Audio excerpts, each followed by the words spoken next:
Bonjour, aujourd'hui je suis avec Hervé Boiry, maire de Messanges, président des maires des Landes et surtout président du syndicat mixte de baignade.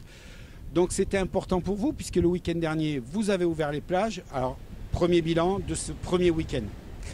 Écoutez, ça s'est bien passé, hein. On avait bien anticipé les choses pour l'organisation potentielle de la gestion des flux sur les accès littoraux et les accès au lac. Et franchement, grâce à ce travail de préparation avec la préfecture, on peut dire que ça s'est bien passé.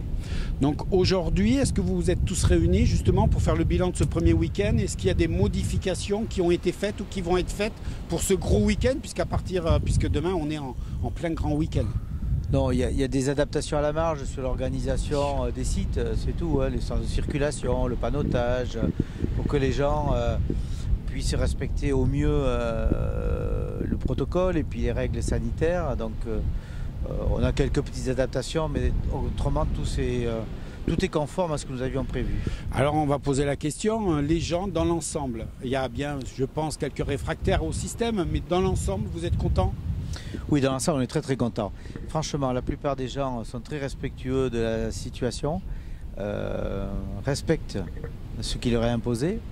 Évidemment, il y a quelques réfractaires ou quelques, on va dire, personnes qui sont un peu évaporées ou un peu distraites. Mais en leur réexpliquant les choses, franchement, ils acceptent la situation et ils se mettent en position dynamique parce que souvent, on constate souvent que certains ont envie de s'allonger sur le sable et malheureusement, c'est pas possible pour le moment. Mais ils comprennent bien la situation. Alors, justement, l'évolution, est-ce qu'aujourd'hui, on part pour des week-ends jusqu'au 2 juin, il y avait une date butoir, on va rester comme ça sur les 2 prochains week-ends, ou est-ce que vous allez essayer de faire modifier, bouger certaines choses? Non, jusqu'au 2 juin, on ne va pas bouger parce que la préfecture était très claire là-dessus.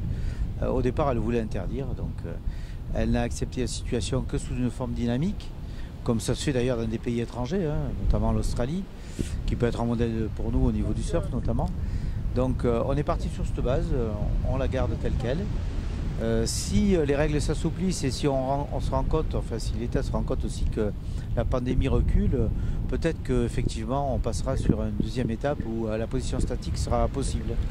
On va parler parce que bon, il y a les gens qui viennent se promener, qu'on en profite. En plus, on a la chance d'avoir du beau temps. Il y a aussi tous les clubs de sport. Vous avez parlé de surf. Est-ce que là aussi, tout a pu se mettre en place en respectant toujours ces fameuses règles? Oui, tout à fait. Donc là aussi, eux aussi se sont adaptés aux exigences de la crise et aux règles sanitaires. Mais je suis très heureux parce qu'on a pu convaincre les autorités départementales de les laisser œuvrer sur nos plages, notamment en ce qui concerne le surf ou le sauvetage côtier, parce que c'est l'éducation de nos enfants, c'est le sport, c'est des choses qui sont tout à fait nécessaires pour le bien-être et l'équilibre des gens. Donc je suis très content qu'ils aient pu redémarrer leur activité. Toujours pareil sur des règles quand même strictes, hein, donc moins de 10, la distanciation sociale, les règles sanitaires, etc. Alors le seul point noir, si on peut dire, on le connaît, c'est aujourd'hui, je dirais, le commerce de bouche, de restauration. Là aussi, dans l'ensemble, les professionnels, vous avez eu des retours, ils sont impatients, les campings, ça se prépare quand même à démarrer? Oui, ils sont impatients, c'est certain, mais garder une position dynamique et s'arrêter pour manger ou pour boire un verre, c'est compliqué. Donc aujourd'hui, sur ce principe de dynamisme, de toute façon, ils n'auraient pas pu ouvrir. Mais j'espère que les choses évolueront positivement et que dès le 2 juin, on arrivera sur une deuxième phase un peu plus concrète en ce qui les concerne. Et en ce qui concerne aussi le baignade de la population, parce que on a besoin de services, c'est certain. Vous avez dit justement, et on va refaire un point là-dessus, les baignades sont interdites, la natation est autorisée. Alors pour les gens, c'est peut-être la même chose. Est-ce qu'on peut réexpliquer la différence? Voilà, c'est la baignade surveillée qui actuellement n'est pas possible. Donc vous pouvez nager à vos risques et périls, comme toute l'année d'ailleurs, tout le reste de l'année. Les baignades ne sont pas surveillées, donc nous n'avons pas d'obligation de résultat par rapport à cette surveillance. Et donc il faut faire attention à l'océan. En général, les gens qui vont à l'eau sont des gens aguerris, surtout que là on a une population locale, hein, à moins de 100 km. Je crois que la plupart connaissent l'océan. Et qui plus est, le fait d'avoir des surfeurs dans l'eau aussi est un peu sécurisant, ou des sauveteurs côtiers qui s'entraînent est un peu sécurisant. Mais dans un deuxième temps, on espère réactiver la surveillance des baignades dans des zones réglementées où là vraiment il y aura tout un chacun pour aller à l'eau en toute sécurité, on l'espère. Vous êtes maire à côté d'une commune, j'allais pas dire d'une petite commune, mais d'une commune qui n'a pas beaucoup d'habitants l'hiver et beaucoup d'habitants l'été. Comment vous préparez là? Parce que comme vous dites, 100 km, ça ne va pas faire venir grand monde. Où vous en êtes? Bon, je pense que rapidement, l'autorisation de déplacement métropolitain va arriver. Dans ces conditions, évidemment, l'activité économique va repartir. Il y a des réservations qui, honnêtement, sont excellentes actuellement. Les intentions de réservation sont excellentes chez tous les types d'hébergeurs, notamment dans les campings, qui représentent 50% de nos lits marchands ici. Donc je pense que si cette autorisation, cette zone des 100 km saute assez rapidement, sous réserve, toujours pareil que la pandémie recule, on va retrouver un dynamisme un peu plus rationnel.